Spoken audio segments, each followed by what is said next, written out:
ಎಲ್ಲ ಬರೀ ಅದು ನೋಟಿಫಿಕೇಶನ್ ಸ್ಟೇ ಆಗ್ತಾ ಇದೆ, ಎಕ್ಸಾಮ್ ಎಕ್ಸಾಮ್ ಮಾಡ್ತಾರ, ಕ್ಯಾನ್ಸಲ್ ಮಾಡ್ತಾರ, ಪೋಸ್ಟ್ಪೋನ್ ಮಾಡ್ತಾರ. ಬರೇ ಎಲ್ಲ ಈ ಟಾಕ್ಸಿಕ್ ಪೀಪಲ್ ಜೊತೆ ನಾವು ಹೆಂಗ್ ಕೆಲಸ ಮಾಡ್ಬೇಕು ಸರ್? ಈ ವ್ಯವಸ್ಥೆ ಹದಗೆಟ್ಟಿದೆ. ಹದಗೆಟ್ಟಿದ್ರ ಮಧ್ಯದಲ್ಲಿ ನಮ್ಮ ಮನಸ್ಸನ್ನ ಹದ ಮಾಡ್ಕೊಳ್ಳೋದು ಹೆಂಗ ಅಂತ ಕೇಳಿದವ್.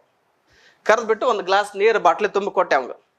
ಕಂಡೀಷನ್ ಏನಂದ್ರೆ ಈ ಕ್ಲಾಸ್ ರೂಮ್ 3 ಸುತ್ತ ಹಾಕ್ಬೇಕು, ಗ್ಲಾಸ್ ಫುಲ್ ಇದೆ, ಒಂದ್ ಹನಿ ಸಹಿತ ಕೆಳಗೆ ಚೆಲ್ಲಬಾರ್ದು.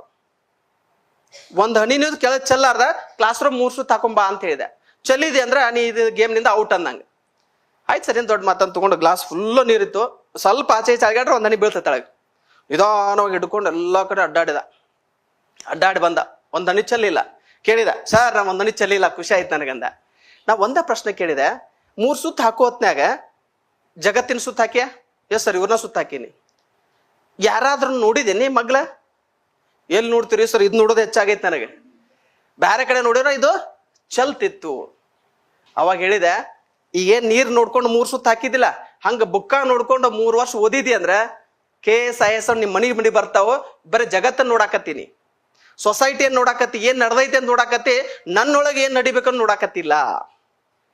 ಅವಾಗ ರಿಯಲೈಸ್ ಆಯ್ತಾವ್ ನಾವ್ ಏನ್ ಮಾಡ್ಬೇಕು. ಇಂಥ ಒಂದು ಟಾಕ್ಸಿಕ್ ಪೀಪಲ್ ಮಧ್ಯದೊಳಗೂ ಕೂಡ ಕಾನ್ಸಂಟ್ರೇಷನ್ ಅಲ್ಲಿ ಮಾಡಬಾರ್ದು, ಇಲ್ಲಿ ಮಾಡ್ಬೇಕು.